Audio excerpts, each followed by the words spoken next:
పేరు పద్మ అండి. మా సొంత ఊరు అనకాపల్లి. అమ్మగారి వాళ్ళది వైజాగ్, నాన్నగారి వాళ్ళది అనకాపల్లి. అయితే మేము ఎందుకు యేసుప్రభుని నమ్ముకున్నాము, ఎందుకు యేసుప్రభుని నమ్ముకున్న తర్వాత మా జీవితంలో దేవుడు ఎలాంటి అద్భుతాలు చేశాడన్నది మీతో చెప్పాలని నేను ఆశపడతా ఉన్నాను. మేము మొదటి నుంచి కూడా క్రైస్తవులు కాదండి. మా ఇంట్లో ఇటు నాన్నగారి సైడ్ కానీ అమ్మగారి సైడ్ కానీ అందరూ కూడా, మా అత్తవారి సైడ్ కానీ అందరూ కూడా విగ్రహారాధన చేసేవారు. చాలా పూజలు పునస్కారాలు చేస్తూ ఉండేవారు. మా అమ్మగారు బ్రాహ్మణ కుటుంబానికి చెందినవారు. మా తాతయ్య గారు నేమాన్య మునిస్వామి గారు. మా నాన్నగారు కాపులు. మరి అటు కూడా ఇటు కూడా అందరూ కూడా మొదటి నుంచి కూడా చాలా నిష్ట కలిగి తడి మడి ఆచారాలతో పూజలు పునస్కారాలు చేస్తూ ఉండేవారు. ఇంకెంతలా అంటే ఇంకా బయట వ్యక్తుల యొక్క బట్టలు తగిలినా, వాళ్ళ శరీరం తగిలినా వెంటనే స్నానం చేయాలి. అలాంటి ఆచార సాంప్రదాయాలలో కట్టుబాట్లలో మా అమ్మగారు పెరిగారండి. అయితే మేమెందుకు అలాంటి పరిస్థితుల్లో ఉన్న మేము ఎందుకు యేసుప్రభుని నమ్ముకోవాల్సి వచ్చిందో మీకు తెలియచేయాలని ఆశపడతా ఉన్నాను. అసలు ఫస్ట్ మా నానమ్మ గారు ప్రభుని నమ్ముకున్నారండి. అలా మా నాన్నమ్మ గారు ఫస్ట్ మా ఫ్యామిలీలో యేసుప్రభుని నమ్ముకున్నారు. అయితే మా నాన్నమ్మ గారికి 3 కొడుకులు కదండి. 3 కోడళ్ళకి కూడా ఆమె దేవుని మాటలు చెప్తూ ఉండేవారు. ఎవరిని బలవంతం చేసేవారు కాదు, కానీ వాళ్ళకి దేవుని యొక్క గొప్పతనాన్ని యేసుప్రభు గురించి చెప్తూ ఉండేవారు. అలా కొద్ది దినాలు గడిచిన తర్వాత మా అమ్మగారు బ్రాహ్మణ్ బ్యాక్గ్రౌండ్ నుంచి వచ్చారు కాబట్టి మా అమ్మగారు ఏంటంటే చాలా పూజలు చేస్తూ ఉండేవారు. చాలా నిష్ఠతో పూజలు చేస్తూ ఉండేవారు. అయితే ఆమెకి పుట్టిన పిల్లలందరూ చనిపోతూ ఉండేవారు. మగపిల్లలు పుట్టేవారు, చాలా అందంగా పుట్టేవారు. 1 సంవత్సరం లేకపోతే ఒక 6-7 నెలలు అలా ఉండి చనిపోతూ ఉండేవారు. చనిపోతూ ఉంటే మా అమ్మగారు ఎప్పుడు ఏడ్చుకుంటూ ఉండేవారు. ఎందుకంటే మా అమ్మగారు చిన్నప్పుడే, అంటే ఆమెకు 3వ సంవత్సరం అప్పుడే ఆమెకి తల్లి తండ్రి ఇద్దరు చనిపోయారనమాట.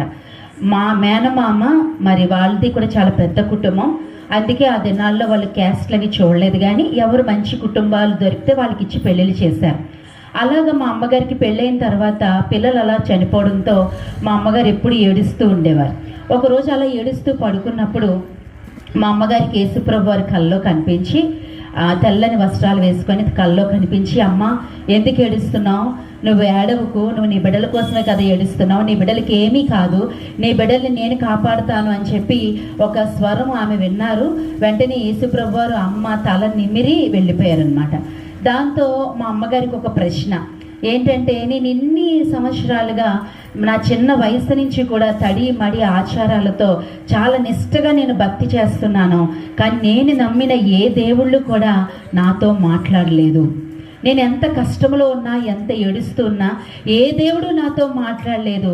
కానీ యేసుప్రభు ఏంటి, నేను ఒక్కరోజు కూడా ఆయనకి మరి పూజ చేయలేదు, నమస్కారం చేయలేదు, ఆయన ఏ రోజు నేను కొలవలేదు, అయినా ఆయనే ఎందుకు నాతో మాట్లాడారని చెప్పి మా అమ్మగారు మనసులో ఆలోచన చేసుకుంటూ ఉండేవారనమాట. అలాగనే దేవుడు ఎలా అయితే మా అమ్మగారితో మాట్లాడారో అలాగే మళ్ళా నెక్స్ట్ ప్రెగ్నెన్సీలో పిల్లలు పుట్టినప్పుడు వాళ్ళెవ్వరికి ఏం కాకుండా దేవుడు కాపాడాడు. అలాగా మా కుటుంబంలో మరి అన్నయ్య, 2 ఆడపిల్లలు, మేము 3 పిల్లలు అమ్మకి దేవుడు ఇచ్చారు. ఇచ్చిన తర్వాత అమ్మ మాత్రం వెంటనే దేవుళ్ళలోకి వచ్చేయలేదండి. ఎందుకంటే అమ్మ సైడ్ కుటుంబం అంతా కూడా చాలా పూజలు పునస్కారాలు, వాళ్ళు ఏమన్నా తక్కువగా చూస్తారేమో, వెలివేస్తారేమో, ఇలాంటి ఆలోచనలతో అంత తొందరగా ఆమె అయితే యేసుప్రభుని నమ్ముకోలేదు. ఇలా కొద్ది రోజులు పోయిన తర్వాత మా నాన్నగారికి సీరియస్ చేసింది. మా నాన్నగారికి సీరియస్ చేస్తే ఆయనకి డ్రింకింగ్ హ్యాబిట్ ఉండేదండి. మనిషి అయితే మంచి అయినా కానీ ఆ అలవాటు అతన్ని ఎంతగానో బాగా కృంగదీసేసేది. సడన్గా ఆయన సిక్ అయ్యారు, కేజీహెచ్లో అడ్మిట్ చేశారు.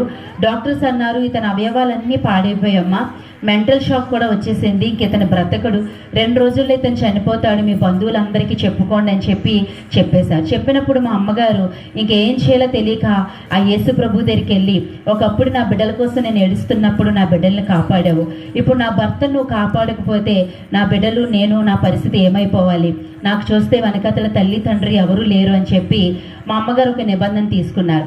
నా భర్తను కానీ మీరు బ్రతికిస్తే, డాక్టర్లు అయితే 2 రోజుల్లో చనిపోతారని చెప్తున్నారు, కానీ మీరు బ్రతికిస్తే నేను నిన్ను నమ్ముకుంటాను, నా కుటుంబం అంతా నీ కొరకే మేము నమ్ముకుంటాం, నేను ఇంకెవ్వరి కోసం ఆలోచించనని చెప్పి మా అమ్మగారు ఒక నిర్ణయం తీసుకున్నారు.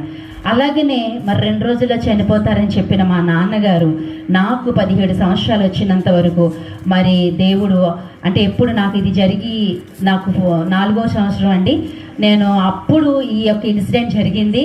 బాడీలో అవయవాలన్నీ పాడైపోయిన వ్యక్తి అన్ని సంవత్సరాలు బ్రతికి ఉండడానికి దేవుడు మా నాన్నగారికి ఆయుష్ని అనుగ్రహించారు. హల్లెలూయా.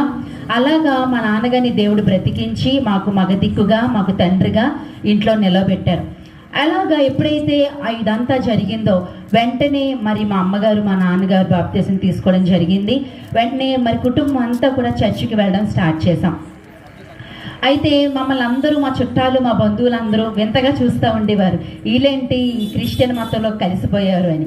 అయినా దేవుడు మా జీవితంలో ఏం చేశాడో అది మాకే తెలుసు కాబట్టి మనుషులు ఏమనుకుంటున్నా మేము పట్టించుకోకుండా మేము చర్చికి వెళ్ళేవారం. మా అమ్మగారు వాళ్ళు కూడా మమ్మల్ని చాలా పద్ధతిగా పెంచారు. మాకు స్కూలు ఇల్లు అదే రీతిగా చర్చ్ తప్ప ఇంకేం ప్రపంచం మాకు తెలియదు. చాలా మంచిగా మమ్మల్ని చూసుకునేవారు. అయితే చిన్ననాటి కొన్ని సంవత్సరాల వరకు అసలు ఏ లోటు మాకు తెలియలేదు.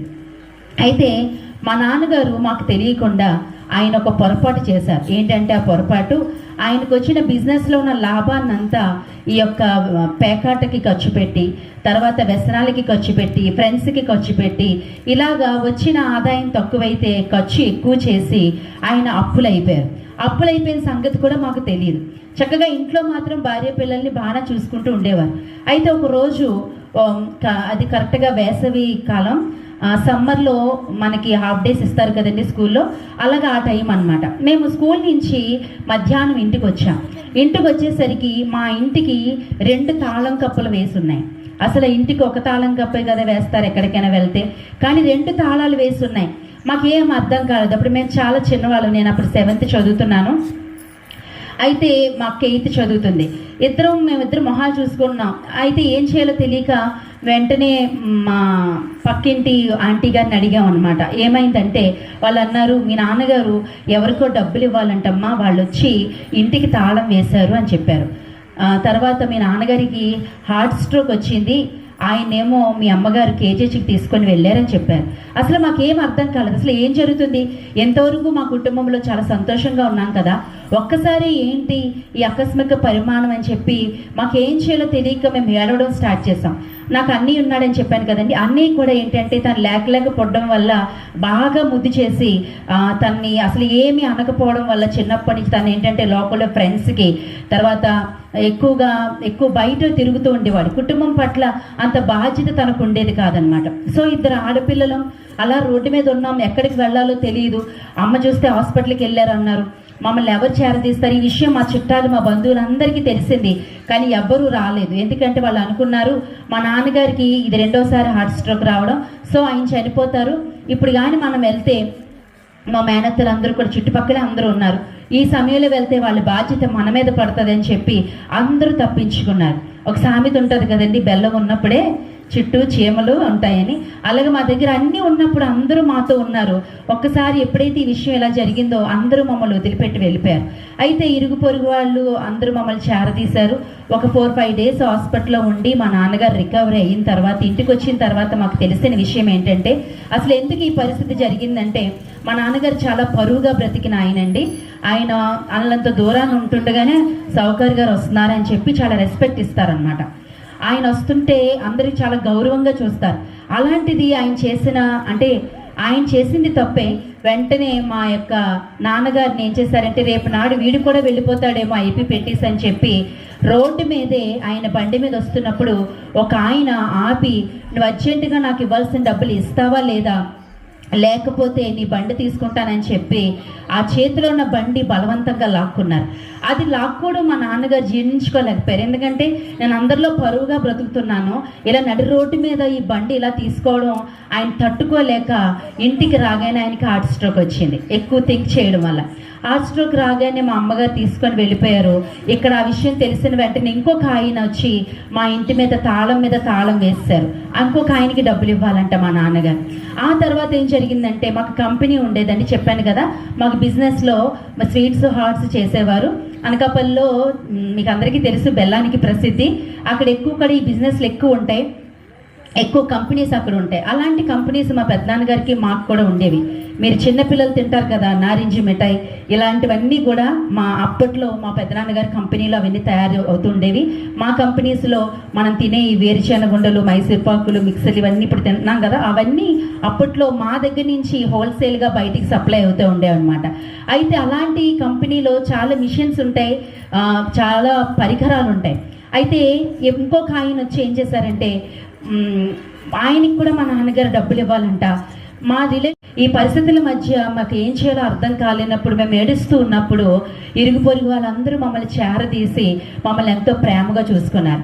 తర్వాత మా నాన్నగారు హాస్పిటల్ నుంచి డిశ్చార్జ్ అయ్యి వచ్చిన తర్వాత వెంటనే ఆ తాళం వేసిన ఆయన వచ్చారు. తాళం తీసిన తర్వాత ఆయన అన్నారు, ఇప్పటికిప్పుడే మీరు మాకు ఇవ్వాల్సిన డబ్బులన్నీ ఇచ్చేయాలి, లేదు అంటే మీ ఇంట్లో ఉన్న సామాన్లన్నీ మేము పట్టుకెళ్ళిపోతాం. ఎందుకంటే మా ఇంట్లో చాలా విలువైన సామాన్లు ఉండేది, మంచి ఫర్నిచర్ అది ఉండేది. మా నాన్నగారికి మేమంటే చాలా ఇష్టం. సో 2 ఆడపిల్లలు అని చెప్పి అన్నీ రెండుగా కొనేసి ఇంట్లో పెట్టేవారు. అలాగా చాలా విలువైన వస్తువులు చూడగానే వాళ్ళకి ఆశ పుట్టింది, ఇవన్నీ అమ్మేస్తే మన అప్పు క్లియర్ అయిపోద్ది అని చెప్పి,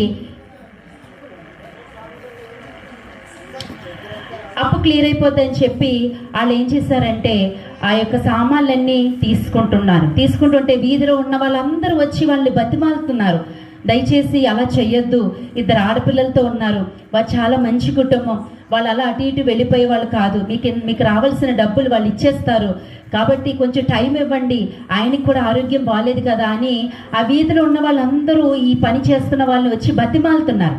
మేమేమీ చేయలేక, ఎందుకంటే మాకు మొదటి నుంచి ఆ బూతులు మాట్లాడడం, అలాగా గట్టిగా మాట్లాడడం ఇవేవి మాకు అలవాట్లేదు. వాళ్ళు అలా చేస్తూ ఉంటే మేము ఒక్క ప్రశ్న కూడా వేయలేక అలా ఉండిపోయాం అనమాట.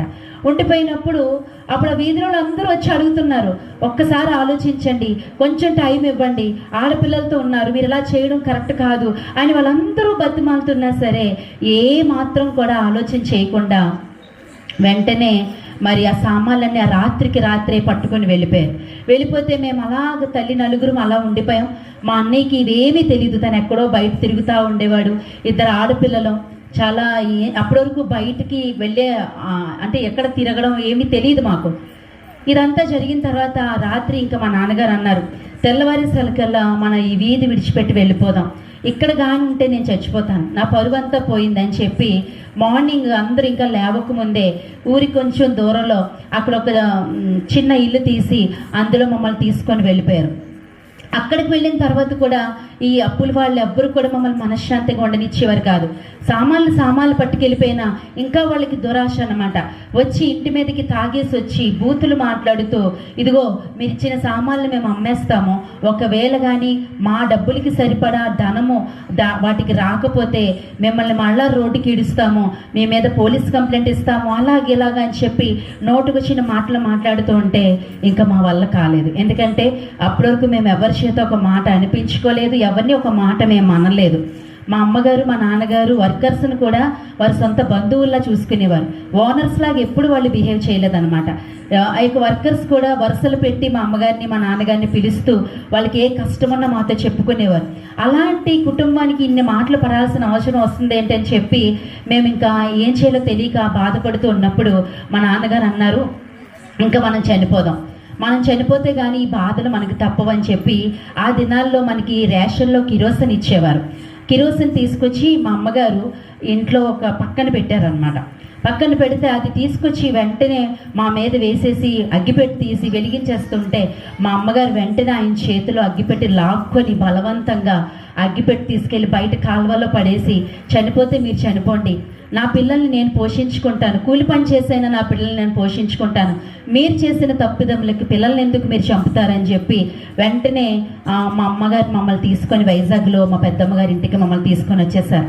అక్కడికి వచ్చాము కానీ అక్కడ కరెక్ట్గా సమ్మర్ హాలిడేస్ అప్పుడు ఆ 40 days అక్కడ ఉండిపోయాం. తర్వాత మళ్ళీ అనకాపల్లి రావాలంటే భయం మాకు.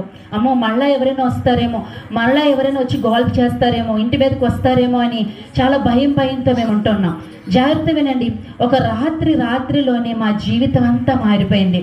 ఒక ఎత్తైన కొండ మీద నుంచి కిందకు తోసేస్తే ఎలా అయిపోతుందో అలా మా జీవితాలు అయిపోయాయి. ఒక పక్క ఇల్లు లేదు, ఒక పక్క డబ్బు, బంగారం, వ్యాపారం, మరి ఇంట్లో ఉన్న సామాన్లు అన్నీ పోయినాయి. ఇంకా ఏ హోప్ లేదు. అయితే మా అమ్మగారు మాత్రం అలాంటి పరిస్థితుల్లో కూడా యేసయ్యని గట్టిగా పట్టుకొని ప్రార్థన చేయడం స్టార్ట్ చేశారు. యేసయ్య అంటే ఈ పరిస్థితుల్లో మీలో చాలా మందికి ఒక ప్రశ్న రావచ్చు, వీళ్ళు యేసుప్రభుని నమ్ముకున్నారు కదా, కూడా ఇలా ఉండండి, ఇలా చెయ్యొద్దు, ఇలా బ్రతకండి అని మాత్రమే చెప్తాడు. అలా కాదు, నేను ఇలాగే బ్రతుకుతానంటే ఆయన బలవంతంగా ఎవరిని మార్చడు. ఆయన చాలా జెంటిల్ గాడ్, చాలా డీసెంట్ గాడ్, ఎవరిని బలవంతంగా మార్చడు. కానీ మన హృదయము ద్వారా మనతో మాట్లాడుతూ ఉంటాడు. నీ జీవితం సరిగా లేదు, నువ్వు ఎలా చేయడం కరెక్ట్ కాదు, నీ బ్రతుకు మార్చుకో, నీ బుద్ధి మార్చుకో, నీ ప్రవర్తన మార్చుకో అని దేవుడు మన అంతరంగము ద్వారా మనతో మాట్లాడతాడు తప్ప బలవంతంగా వచ్చి నీ మెడ పట్టుకొని నిన్ను మార్చడానికి ఆయన ప్రయత్నం చెయ్యడు. ఒక మనిషి కూడా అలా చెయ్యలేడు. అర్థమైందండి? కాబట్టి దేవుడు ఎప్పుడు కూడా మనలో ఉండి మనతో మాట్లాడతాడు. మాట్లాడుతున్నప్పుడు మనం వినాలి. మా నాన్నగారు మా దేవుడు మాట వినలేదు, సో అందుకే ఆయనకి ఈ పరిస్థితి వచ్చింది. ఇప్పుడు మన దేవుడిని అంటే కరెక్టా? కాదు కదా. దేవుడు మనకు అన్నీ ఇచ్చాడు, దాన్ని నిలబెట్టుకోవాల్సిన బాధ్యత ఎవరి మీద ఉంది? మన మీద ఉంది. అయితే మా నాన్నగారు అదంతా చేసుకున్నారు కాబట్టి మేము దేవుడిని ఒక్క మాట కూడా మేము అనలేదు. ఎందుకు ప్రభువా ఇలా చేసావు అని మేము అనలేదు. కానీ ప్రభువా మా జీవితాలు ఎంతగా దిగజారిపోయినా మేము నిన్ను నమ్ముకున్నాం కాబట్టి నువ్వు తప్పకుండా మరలా మమ్మల్ని దీవిస్తావని చెప్పి ప్రార్థన చేయడం స్టార్ట్ చేసాం. అప్పుడు ఎలాంటి పరిస్థితులకు మేము వెళ్ళిపోయామంటే, కనీసం గవర్నమెంట్ స్కూల్లో కూడా, అప్పుడు ఒక ప్రైవేట్ స్కూల్లో చదివేవాళ్ళం, ఒక గవర్నమెంట్ స్కూల్లో కూడా మేము యూనిఫామ్స్, బుక్స్ కొనుక్కొని చదవలేని పరిస్థితి. అప్పుడు హాస్టల్లో మరి 1 year మా అక్కని నన్ను జాయిన్ చేయడం జరిగింది. అప్పటివరకు నేను ఫ్యామిలీని అసలు విడిచిపెట్టి వెళ్ళడం అనేది మాకు తెలియదు. కానీ అక్కడికి వెళ్ళడంలో కూడా మేము చాలా విషయాలు నేర్చుకున్నాం.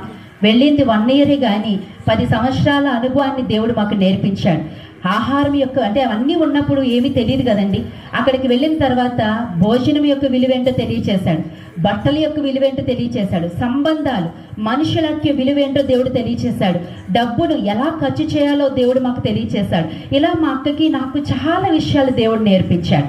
ఏ కష్టం వచ్చినా మా అమ్మగారు చెప్పేవారు, మీరు ఎవ్వరిని అడగద్దమ్మా, యేసయ్యను మాత్రమే అడగండి, ఎందుకంటే ఆయనే మీకు తండ్రి, ఆయనే మీకు అన్నీ ఇస్తాడంటే మేము యేసయ్యకి ఏది కావాలంటే అది యేసయ్యా మాకు ఇది కావాలని అడిగితే మాకు ఆ సమయానికి అది దేవుడు ఎవరొక్కరి ద్వారా పంపించేవాడు.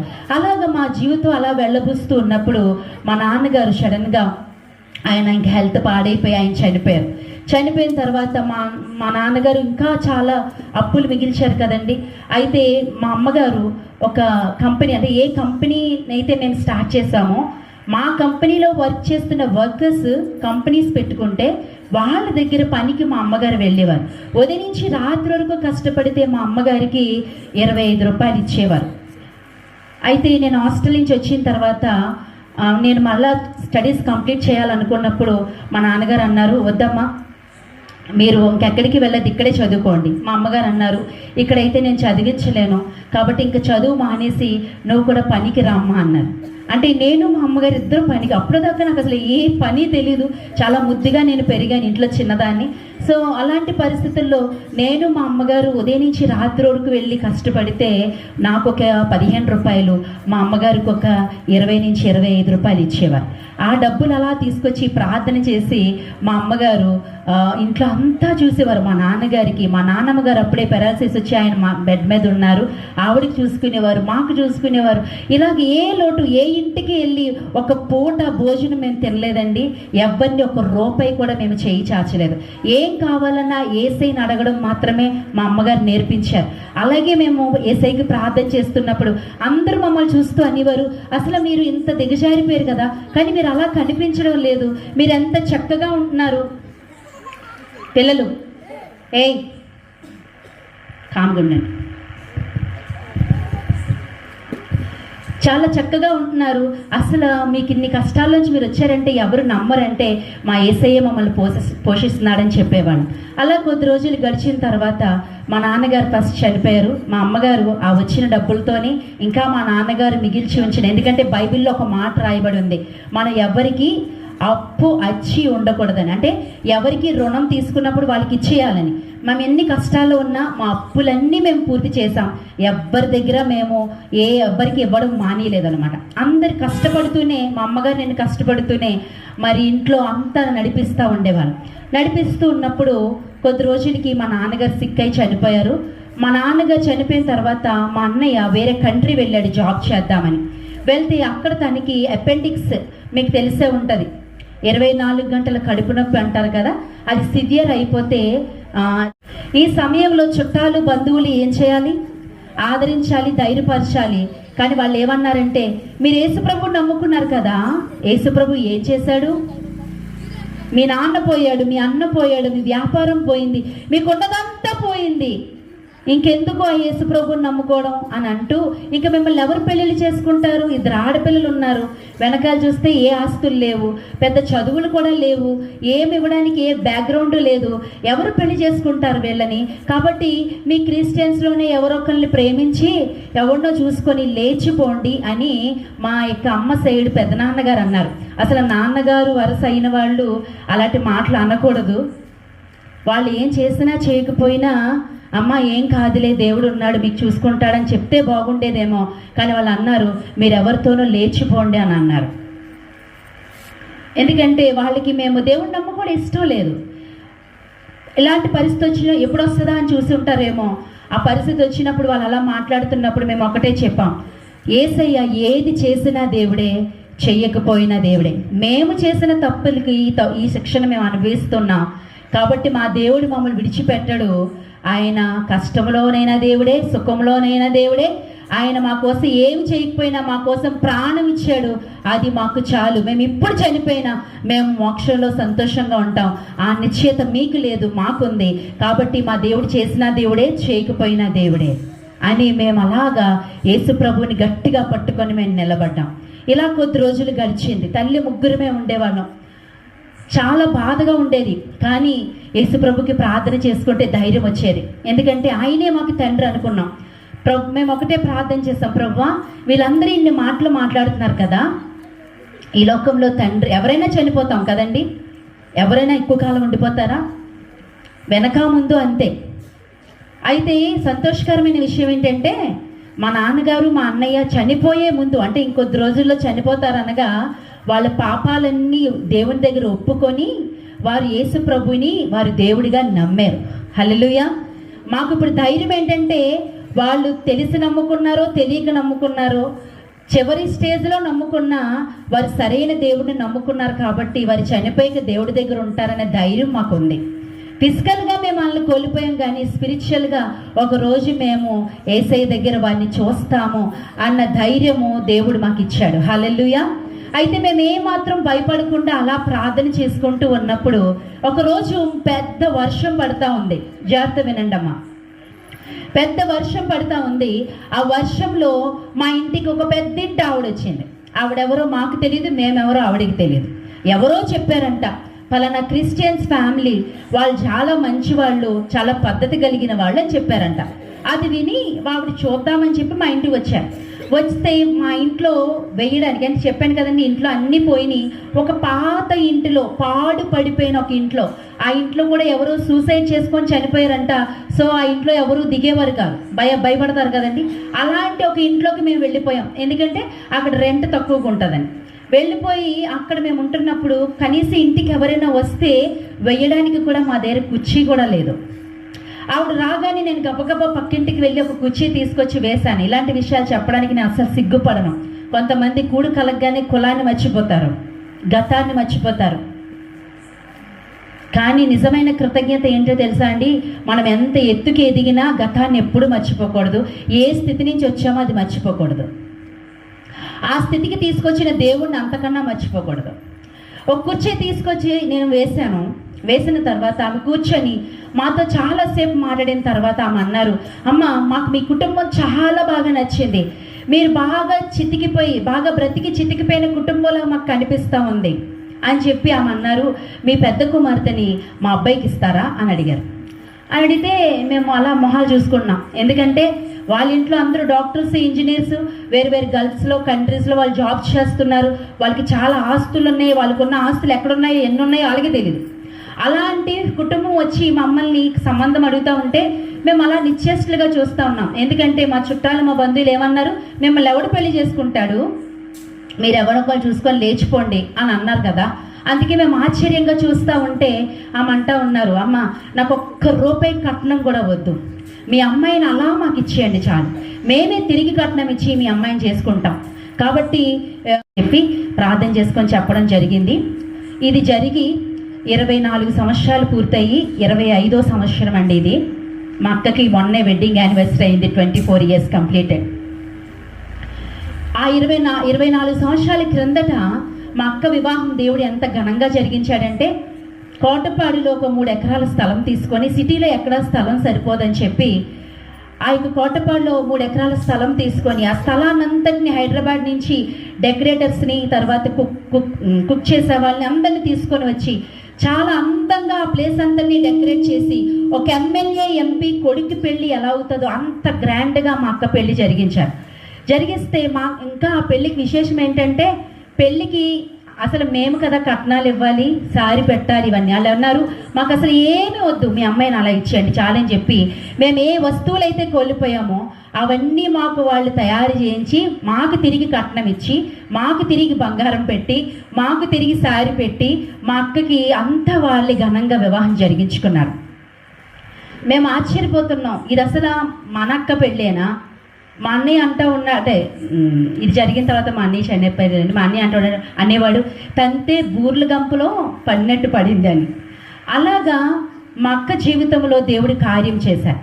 మా చుట్టాలు, మా బంధువులందరినీ ఆ వివాహానికి మేము ఆహ్వానించినప్పుడు వాళ్ళ వివాహంలో ఆ తయారీ విధానంలో మా అక్కను గుర్తుపట్టలేక ఊరంతా తిరిగి వచ్చి, ఇది ఒక ఎమ్మెల్యే ఎంపీ కొడుకు పెళ్ళి ఉంటుంది, మనవాళ్ళ పెళ్ళి ఎంత ఘనంగా ఎందుకు జరుగుతుంది అని అనుకున్నారు. చివరికి అది మా పెళ్ళి అని తెలిసినప్పుడు వాళ్ళు సిగ్గుపడిపోయి, ఏ పెదనాన్నగారు అయితే ఎవరినైనా చూసుకొని లేచిపోండి అన్నారు, ఆ పెదనాన్నగారిని అప్పగింతలకి మేము అప్పగించినప్పుడు, అప్పగింతల్లో పెట్టినప్పుడు ఆ చేతులు పట్టుకొని ఆయనకి అందరిలో క్షమాపణ అడిగారు. అమ్మ, నేను చాలా చులకనగా మాట్లాడాను, చాలా తక్కువ చేసి మాట్లాడాను, మేమెవ్వరూ మిమ్మల్ని పట్టించుకోకపోయినా, ఒక్క రూపాయి సహాయం చేయకపోయినా మీ దేవుడు మిమ్మల్ని విడిచిపెట్టలేదు. హల్లెలూయా. మీ అమ్మ చేసిన ప్రార్థనలు ఎక్కడికి పోలేదు, మీ దేవుడు గొప్పవాడు అని చెప్పి ఆయన ఒప్పుకోవడం జరిగింది, క్షమాపణలు అడగడం జరిగింది. చాలా ఘనంగా మా అక్క వివాహం జరిగింది. తర్వాత మా అక్కకి మ్యారేజ్ అయిన 2 సంవత్సరాల్లోనే మరి ఇప్పటివరకు మీకు వాక్యాన్ని అందించిన పాస్టర్ గారితో నాకు వివాహం జరిగించారు. ఆయన కానీ ఈయన కానీ ఒక్క రూపాయి కట్నం తీసుకోకుండా మంచి భర్తల్ని దేవుడు మాకు ఇచ్చారు. మేము చదువుకోలేదు కానీ వాళ్ళు చదువుకున్నారు, మాకేమీ లేదు, వాళ్ళకి అన్నీ ఉన్నాయి.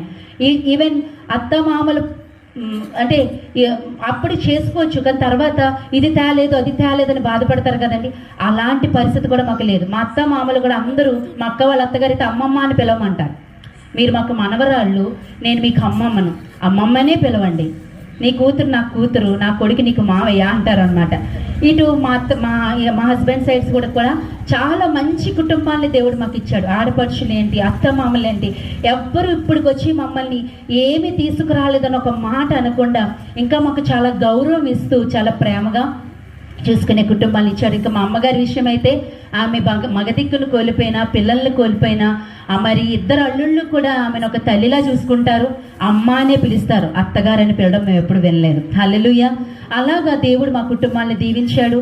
మా అక్కకి పాపా బాబు, నాకు 2 బాబులు, పిల్లలు కూడా మంచిగా చదువుకుంటున్నారు. ఏమీ లేని స్థితి నుంచి దేవుడు ఒక ఉన్నతమైన స్థితికి దేవుడు మమ్మల్ని నడిపించి, ఎవరి సహాయము లేకుండా, మనుషుల సహాయం అనేది రూపాయి కూడా లేకుండా దేవుడే మా జీవితాలను కట్టి, ఎక్కడైతే మా బ్రతుకులు చితికిపోయాయో అక్కడే మా బ్రతుకుల్ని బాగు చేసి ఈ దినాన ఒక ఉన్నతమైన స్థితిలో దేవుడు మమ్మల్ని నిలవబెట్టాడు. హల్లెలూయా. ఈ దినాన్ని ఒకరికి పెట్టే స్థితిలో దేవుడు మమ్మల్ని నిలవబెట్టాడు. మా చుట్టాలు, మా బంధువులందరిలో బాగున్న కుటుంబాలు ఏమైనా ఉన్నాయంటే దేవుని మహిమార్థమే చెప్తున్నాను, మా కుటుంబాలు మాత్రమే. వాళ్ళు యేసు ప్రభువుని నమ్ముకున్నారు, అందుకే వాళ్ళ బ్రతుకులు బాగున్నాయని. చాలామంది మా కుటుంబాల్లో మా జీవితంలో చేసిన కార్యాలు చూసి చాలామంది యేసు ప్రభువుని నమ్ముకున్నారు. చాలా మంది యేసుప్రభుని తమ సొంత రక్షకునిగా అంగీకరించారు. మా చేత ప్రార్థనలు చేయించుకుంటారు, మా ఇళ్ళకి వస్తారు, మేము దేనికి పిలిచినా వాళ్ళు వస్తారు. అలాగా దేవుడు మా కుటుంబాలన్నింటిలో మా కుటుంబాన్ని దేవుడు గొప్పగా ఆశీర్వదించాడండి. అయితే నేను చివరిగా ఒక మాట చెప్పి నేను ముగిస్తాను.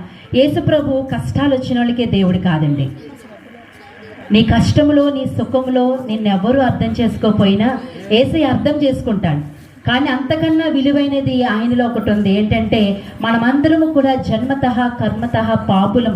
మన పాపములో చనిపోతే నరకానికి వెళ్ళిపోతామని అన్ని మత గ్రంథాలు చెప్తున్నాయి. పాపదవశ్య నరక ప్రాప్తి. కాబట్టి పాపములో చనిపోవడం నరకానికి వెళ్ళిపోతాడు. ఆ నరకం నుంచి విమోచించడానికే యేసుప్రభు తన జీవితాన్ని మన కొరకు దారపోసాడు. ఇక్కడ ఉన్న వాళ్ళకి మిమ్మల్ని ఒక ప్రశ్న వేస్తున్నాను. మీలో ఎవరైనా కొంచెం డబ్బున్న వాళ్ళు ఎవరైనా ఉన్నట్లయితే ఒక 2 రోజులకి పూరుగుడిసెలో ఉండండి అంటే ఉండగలరా?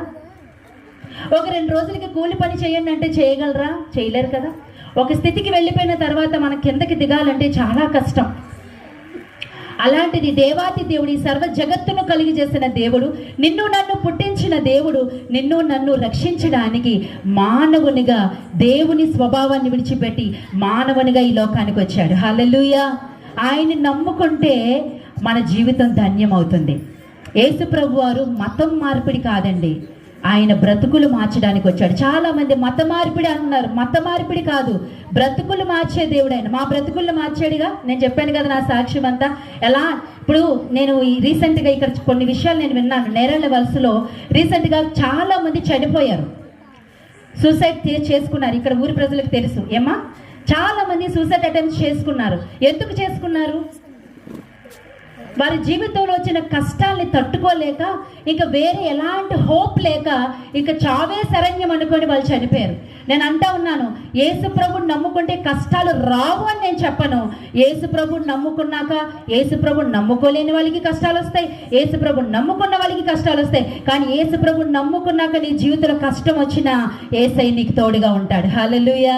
ఆయన నమ్ముకుంటే నీకు శాంతి ఉంటుంది, సమాధానం ఉంటుంది. ఏమున్నా లేకపోయినా ఆయన ఉన్నాడు, ఆయన చూసుకుంటాడనే ధైర్యం నీకు ఉంటుంది. హల్లెలూయా. మేము అలాగే యేసుప్రభుని పట్టుకున్నాము. ఎంత మాత్రము ఆ మరణానికి ఆలోచన మేము ఇవ్వలేదు. దేవుడు ఈ దినాన్న మమ్మల్ని స్థితిలో ఉంచాడు. దేవుడు మన కొరకు ప్రాణం ఇవ్వడానికి వచ్చాడండి. ఈ లోకంలో ప్రేమ పేరట ప్రాణాలు తీసిన వారు ఉన్నారు, కానీ యేసయ్య నిన్ను నన్ను ప్రేమించి తన ప్రాణాన్ని ఇచ్చాడు. ప్రాణమే ఇచ్చాడంటే ఏదైనా ఇస్తాడు కదా. ఒక్కసారి ఆలోచన చేస్తావా? యేసయ్య నీకు కావాలా? ఈ క్రిస్మస్ దినాన నువ్వు యేసయ్యని నమ్ముకుని, యేసయ్యకి నీ డబ్బు ధనము, నీ బొట్టు, నీ గాజులు, నీ పూసలు ఇవేవి ఆయనకు అవసరం లేదండి. నీ హృదయం ఇస్తే చాలు. యేసయ్య నేను పాపిని, తెలిసి తెలియక ఎన్నో పాపాలు చేశాను, నా పాపాల కోసం ప్రాణం పెట్టిన దేవుడు నీవే గనక నా పాపాలని క్షమించి నన్ను నీ బిడ్డగా చేసుకో అంటే చాలు. ఆయన ఇప్పుడే నిన్ను తన బిడ్డగా చేసుకోవడానికి ఆయన సిద్ధంగా ఉన్నాడు. నేను చెప్తున్నాను, ఆయన్ను నమ్ముకుంటే నీ జీవితంలో ఏమున్నా లేకపోయినా గొప్ప సంతోషం, శాంతి, సమాధానం ఉంటుంది. నువ్వెప్పుడు చనిపోయినా దేవుని దగ్గర ఉంటావు. ఎంతకన్నా మనిషికి ఏం కావాలండి? అదే దేవుడు మాకు ఇచ్చాడు. మీరు కూడా అది పొందుకోవాలని ఈ ప్రయాస. దయచేసి ఈ మాటలు మీరు ఆలోచించాలని ప్రేమతో మనవి చేస్తున్నాను. ఈ సాక్ష్యం దేవుడు దీవించును గాక. ఆమేన్.